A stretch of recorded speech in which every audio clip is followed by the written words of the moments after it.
Thanks for staying with Sunrise. You've joined us in our Fashion Alert, but it's a very special one because right now we're going to take a look back in time to the fashion sense of our very own national heroes.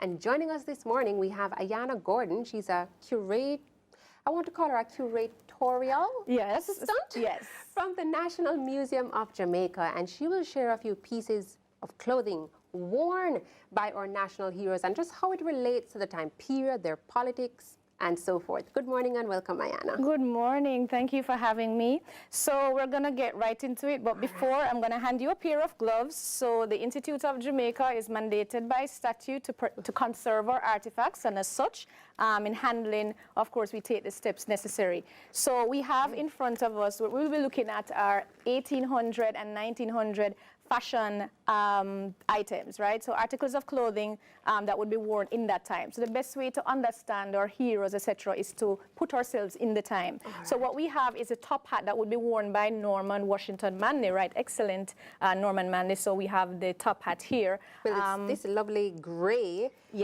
trim with a black trim. Quite fashionable, huh? Right. And then we have one which is also from our collection, not owned by Norman Manley, but also representative of that time and era. So possibly when we look at the images of our national heroes, for instance, right, excellent George William Gordon, this possibly could be worn with, you know, his tailcoat, etc. And later we will look at what would be worn to complement this particular top hat, right? So those were the days. Something like that. How does a gentleman even care something like that from that time period? Well, they would have to keep it covered. I don't think there's anything that is done specifically in caring for hats. The idea really is to keep it dry, all right? So that's the ideal thing, but I don't think anything else would be done specifically for top hats. Of course, in our conservation, we have to do a lot more to ensure that the state of the item is in pristine condition. Would you say it was only these kinds of hats were only worn by men of a certain class? Yes. So in looking at dress, we realize that there's a distinction in terms of what the elite wore, in terms of what slaves and ex-slaves wore. And so, yes, so dress and articles of dress, particularly for the elite, was done to show that distinction, that exclusiveness in dress, right? And so not only the elite, but the mannerisms in which these items were worn, right? So when they were dressed up, right? So there are certain concepts that we have inherited from that period, right? So even the whole concept of dressing up and going out, the slaves were dressed up if they had to go to dinner or they had to go to church, right? And that's where the concept of the Sunday best and all of that comes from, right? So in terms of the top hat, yes, so gentlemen looked dapper and ladies looked dandy, right?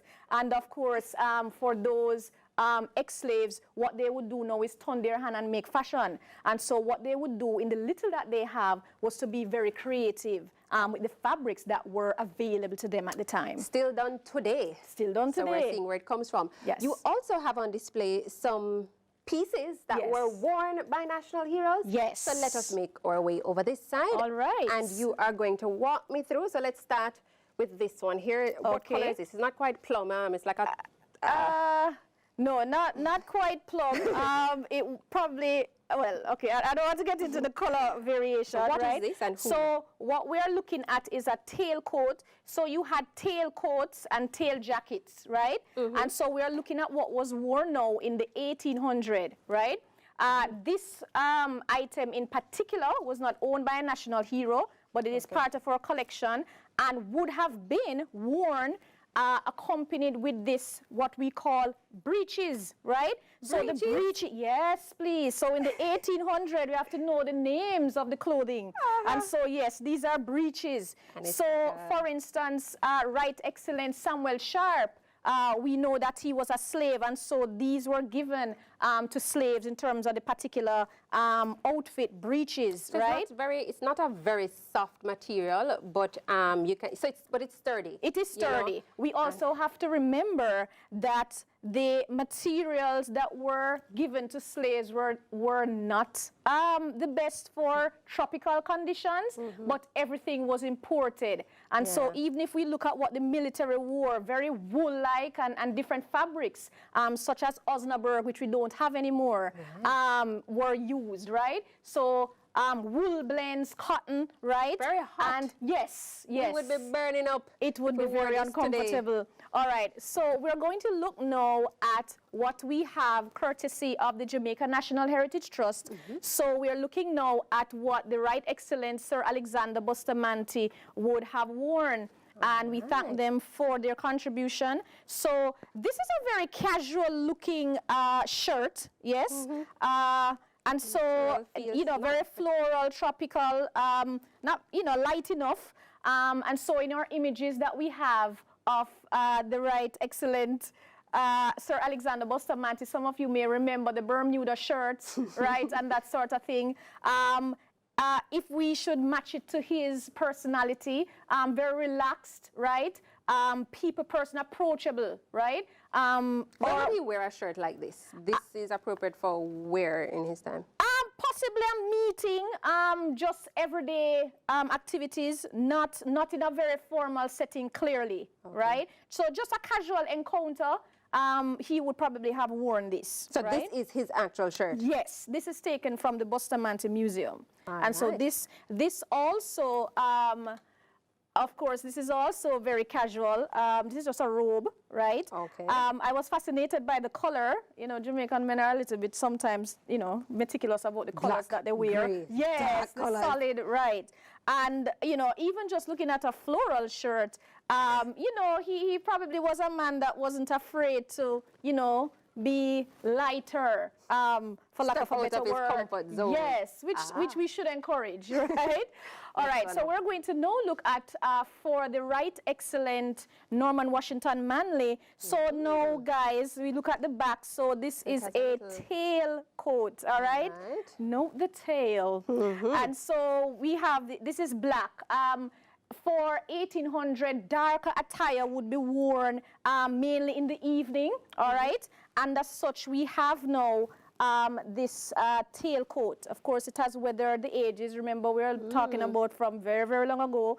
1800s going into 1900s. Clearly, for Norman Manley, it would be going into the 1900s. Like about what type of material you think would have done the outside versus the inside for a tailcoat of that time? For the inside, the lining, I'm not sure whether they would use polyester or maybe organza, possibly. The outside would be a polyester blend or a wool blend. This more looks sturdy. Like, yes, something sturdy. Definitely not very light. Coming, of course, from England. Most of the attire that were prominent in Jamaica clearly came from England. England really set the bar for what was formal, what we consider official, or what right? we should aspire to. What we should aspire, yes. That time. Many of that, which is still current. So many of the clothing, particularly with men, we find that when I looked at the collection, assimilation comes out a lot. So male clothing easily represents how much we have embraced the motherland, but with women, there's more variation with time. I'm not sure about embraced or what was forced down upon us. Certainly. And then we have one more in the middle. All right, so we have one other item. All right, so this now is the dress coat, all right? Not owned by any particular hero, but again, just showing the fashion of the day. Should you be going to Parliament? Should you be going to church, right? So we kept this and used this to compare what the Right Excellent Paul Bogle would have worn. And so the images that we see of Paul Bogle would have the dress coat and possibly with the inside what is called a cravat, right? So you have the cravat and then later you got the bow tie, right? And of course the necktie. And so this dress coat would have been worn, it could have been worn at church, right? Could have been worn when he is going to represent the people, because of course, certainly Paul Bogle was a man of the people. So this was more formal occasion for the lower classes. They would try and own one of these for the formal occasion. Right, so that they would look presentable, right? Because what we need to understand, again, like I said, there's a correlation between identity, dignity, and dress. It wasn't always that they wanted to be European, but longing for a sense of personhood, right? And so they would want to feel special, right?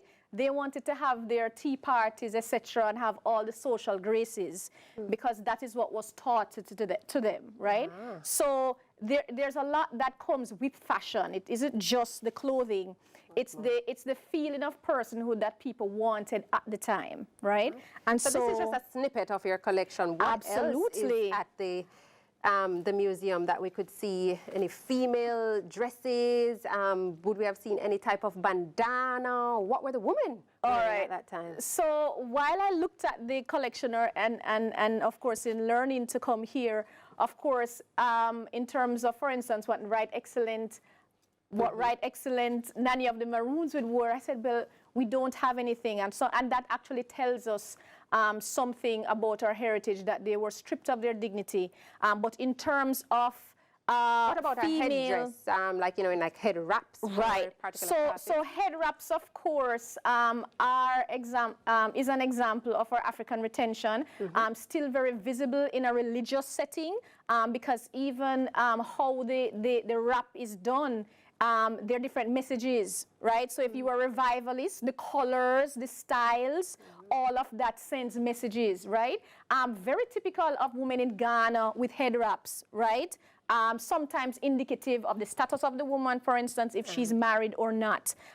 But for the period that Nanny was alive, it would be more solid colors. In terms of what you asked for currently, we don't have anything on display right now in particularly for fashion, but what we do have is a wide array of artifacts, of course, touching on different parts of our heritage. Right, and how do we make contact with the National Museum, and when can people go in for viewing? Okay, so of course, we are closed to the public, of course, because of the COVID-19 pandemic. I'm not sure when we will be reopened, but you can certainly visit us on social media. So we are on Facebook, of course, Instagram. So for National Museum Jamaica, it's National Museum Jamaica at Facebook. And you can, of course, do virtual tours for some of our exhibitions, of course. So you can really feel connected to our heritage by looking at our artifacts. So we invite you to check out our various platforms. Ayanna Gordon, thank you so much for walking us through. I'm sure everybody's interested to, you know, come and learn some more and to follow the museum on its social media pages. Thank you, and we do invite you to check us out virtually.